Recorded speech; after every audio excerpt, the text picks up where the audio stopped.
vous avez déjà dû entendre son surnom quelque part, le fameux Routing Killer, plus connu sous le nom du FGG MAD 68HE pour la version que j'ai actuellement. Il en existe plusieurs, dont le MAD 60HE, sa version 60%, et aujourd'hui moi je vous présente sa version en 68%.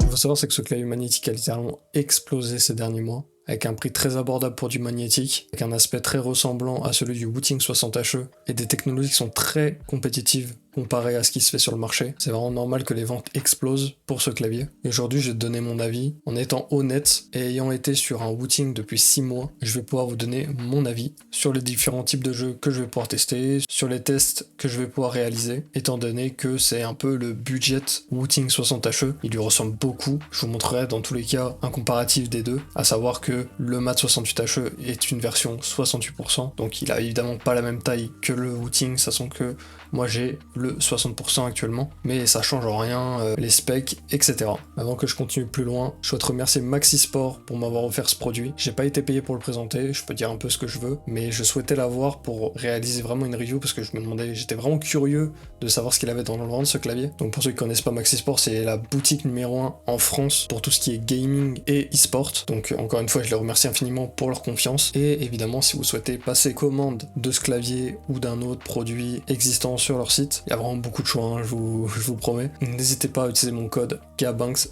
GABINKS, pour obtenir 5% de réduction sur votre commande. C'est gratuit et c'est en illimité. Donc pour rentrer un peu plus en détail dans le clavier possède un layout en QWERTY ANSI US. Il est compatible Mac et Windows et il embarque des switches Amber Pro, ayant eux une sensibilité de 0,08 mm. Il embarque les différentes technologies DKS, Rapid Trigger et SOCD. En dessous des touches, il possède un cadran en aluminium et pour les touches, eux, ils sont en ABS. Et ces touches-ci possèdent un rétroéclairage vers le sud et en gros les légendes ne seront pas sur le dessus mais vers le sud, donc vers votre côté, laissant place à un joli style complètement épuré que personnellement moi j'adore. Et au niveau du rétroéclairage, et bah pour le coup il est très brillant, donc si vous êtes dans un environnement très peu éclairé, ce sera très bien. On se retrouve pour la présentation en termes de design des claviers, des deux claviers. Enfin, je prends le Wooting en comparaison évidemment parce que c'est techniquement le clavier que FGG a essayé d'imiter. Voilà, donc je répète, ici c'est une version 60%, ici c'est une version 68%, donc c'est normal que ce soit pas la même taille, mais après ça ne change rien. Pour le coup, en termes de design comme ça, de vue d'œil, j'aime beaucoup le fait que ce clavier là soit blanc avec sans écriture. Pour le coup, moi je suis un grand fan. Dans tous les cas, dans le futur, au niveau de mon Wooting, je vais passer sur des keycaps à peu près pareil. Donc keycaps, pour ceux qui ne savent pas ce que ça veut dire, c'est juste touche de clavier. Puis pour le coup, le FGG MAD 68 se marie très bien avec ma souris. Après pour le coup, on a l'espèce de même bandeau. Alors c'est pas du tout la même matière. Ici c'est plus fin, on peut voir. Donc ici, voilà, c'est beaucoup moins fin, c'est un peu plus texturé. Et chose importante aussi à noter, on peut voir au niveau du profil des touches, au niveau du Wooting et du FGG, ce ne sont pas le même profil de touche. Ici je crois qu'on est en Cherry si je me trompe pas, ou OM. Et ici on est plutôt en SA ou DAS, je ne sais plus trop. Si je me suis trompé, ça s'affichera à l'écran dans tous les cas. Franchement, en termes de design, il n'y a pas grand chose à rajouter. On va maintenant passer au logiciel du clavier FGG MAD 68HE. Ok, donc me voilà sur le site du clavier, donc c'est hub.fgg.com.cn. Donc voilà, donc juste ici, donc moi j'ai déjà fait la configuration de base pour le clavier. Donc en gros, dès que vous lancez le hub avec le clavier de branché, ça va vous demander quelques petits trucs, mais c'est automatique, sachez-le, il n'y a rien de bien compliqué. Donc moi personnellement, je me suis fait deux profils, un pour Valorant et un autre pour la vie de tous les jours, pour écrire, etc. Donc ici on a quelques petites choses, donc je suis dans Change Key Settings, donc ici c'est un peu la même chose que pour Routing, c'est pour rebind les touches un peu où vous voulez. Donc par exemple, imaginons que je veux remplacer Q par A, et bah je peux le faire, j'ai juste à cliquer sur Q, hop, regardez, hop, là ça me demande, désolé, hein, ma lumière a fait pas un bon truc, là j'ai cliqué sur Q, ça me demande de choisir une touche à mettre à remplacer en gros, et là je vais appuyer sur A par exemple, et bah en gros ici, à la place du Q, quand j'appuierai sur la touche où il y a Q, et bien ça me fera un A. Voilà, c'est vraiment un truc qui a maintenant dans la plupart des claviers, mais je trouve que c'est quand même quelque chose d'important. Sinon, pareil, vous avez les différents layers. Donc là, c'est pour la touche fonction. Donc ici, on peut gérer tout ce qui est éclairage, etc.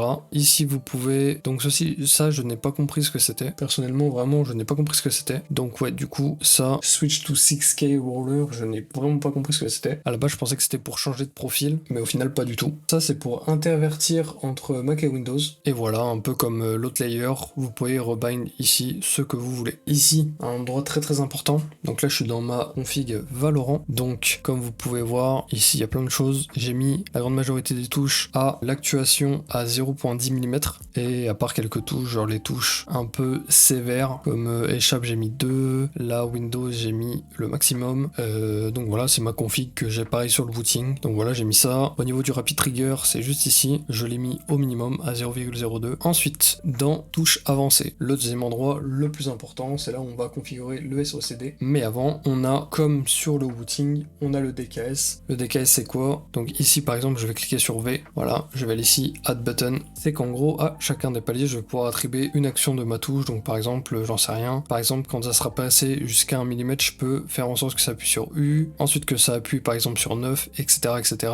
Moi, personnellement, j'utilisais ceci sur mon routing pour réaliser un bind pour Apex Legends, le fameux Super Glide. Et franchement, c'était pas mal. Et j'imagine qu'on peut faire la même chose. J'ai pas essayé. Ceci, ça vous permet de faire en sorte d'émuler une manette. En gros, quand vous appuyez sur la gâchette, ça fait un peu pareil avec votre touche de gauche et de droite. Donc Q et D ou A et D, tout dépend. Si vous avez votre clavier en QWERTY ou en AZERTY, ça, j'ai pas trop compris ce que c'était et je crois que c'est pas encore dispo. Ça, pareil, je ne sais pas trop. Et ici, c'est le SOCD. Donc, pas très compliqué le SOCD. Je vais le supprimer, moi, de mon côté. Vous cliquez sur une première touche, faites ajouter le bouton. Donc, pas très compliqué. Je vais appuyer sur un en premier. Je fais ajouter le bouton. Ici, je dois presser une autre touche. Donc là, ici, je viens ajouter la touche D. Voilà, j'ai cliqué dessus, j'ai vu un toucher sur D.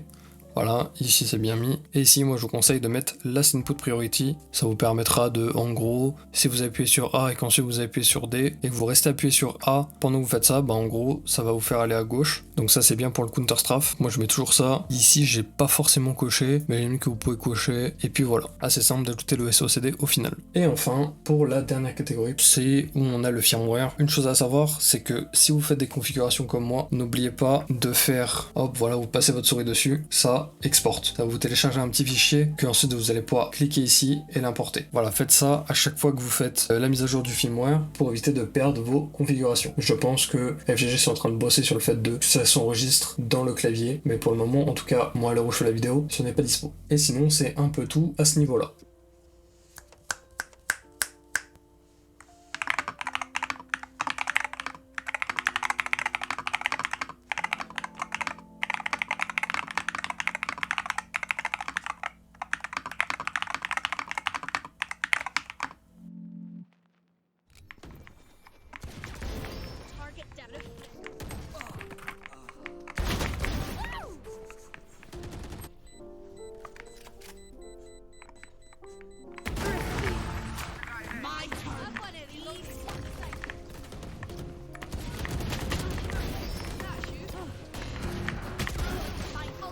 Down A.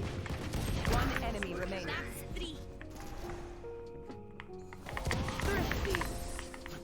Thrifty.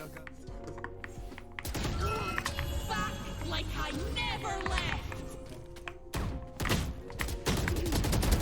That's good refreshing. One enemy remaining.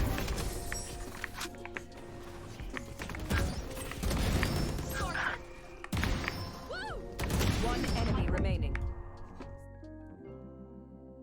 Donc nous revoilà pour la conclusion de ce clavier, le MAD68HE. Donc je vais vous résumer ça en plusieurs points. Tout d'abord en termes de design, personnellement, évidemment chacun aura son avis à ce niveau-là, mais je trouve le clavier très propre. Comme j'ai pu dire, le fait que les légendes soient écrites vers le sud, donc pas directement sur la touche au-dessus, ça rend quelque chose de vraiment plus épuré et ça peut tellement mieux se marier à différents setups. Et avec sa couleur blanche aussi, ça peut rendre vraiment un setup super beau. Maintenant en termes de spec, le clavier a littéralement vraiment tout pour concurrencer les autres marques de claviers qui sont eux très en place déjà sur le marché des claviers magnétiques. Je parle pas des claviers mécaniques etc, parce que je trouve que même si ce clavier magnétique est très peu cher, je trouve qu'il met une vitesse à plusieurs claviers mécaniques. En tout cas pour ceux que j'ai eu en mécanique, ce clavier là met une vitesse à la plupart que j'ai eu. En termes de perf du coup, je peux prendre en comparaison le Wooting vu que ça fait un peu plus de 6 mois que je suis dessus. Personnellement en game, j'ai ressenti aucune différence, je n'ai jamais eu de problème durant, j'ai dû faire 10 ou 15 parties de Valorant. En enquête, j'ai jamais eu un problème où je me suis dit ah là il y a eu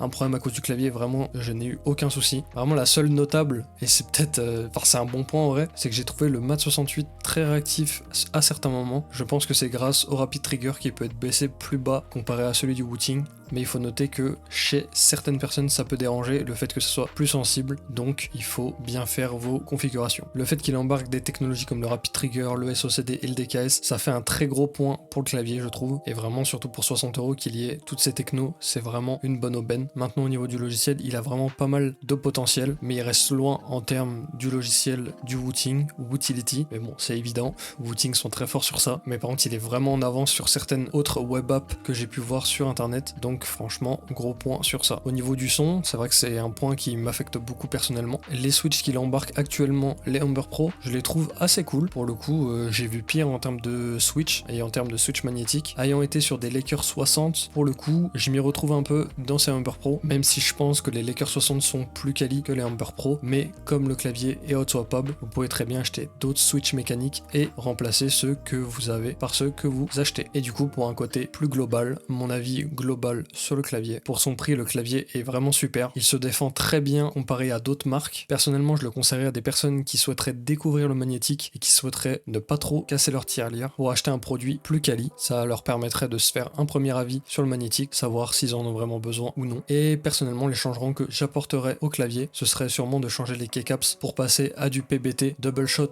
plutôt que rester en ABS, car personnellement, je n'aime pas du tout l'effet que ça donne au toucher. En tout cas, sur de très longues sessions, c'est assez dérangeant par moment. Et évidemment, je pense que je remplacerai les Switch par des Jade Pro ou des Géon RAW HE. Mais voilà, c'est en termes de préférence pour moi. Je vous remercie énormément d'avoir regardé cette vidéo jusqu'au bout. C'était ma première review et ce sera peut-être pas ma dernière, car j'aime beaucoup faire ce genre de vidéo. J'aime beaucoup monter ce genre de vidéo aussi, car j'essaie de faire une vidéo super belle à regarder. N'hésitez pas à me donner des conseils dans les commentaires, des choses à améliorer, des points que vous avez peut-être trouvé trop longs, pas forcément utiles à ajouter dans une review. Peut-être me conseiller des choses à ajouter que j'aurais sûrement oublié. Si vous aimez ce genre de vidéo, n'hésite pas à t'abonner, j'en ferai d'autres. Je continue mes autres petits contenus sur Valorant parce que j'aime aussi produire ce genre de contenu. Et pour le référencement, n'hésite pas à liker et à commenter. Et n'hésite pas à choper ce petit clavier chez mon partenaire Maxisport. Et si tu souhaites prendre autre chose, une souris, un tapis de souris, n'hésite pas aussi à aller faire un tour là-bas avec mon lien affilié en commentaire. Ça me régalerait énormément. Et sur ce, moi je vous dis à plus pour une nouvelle vidéo.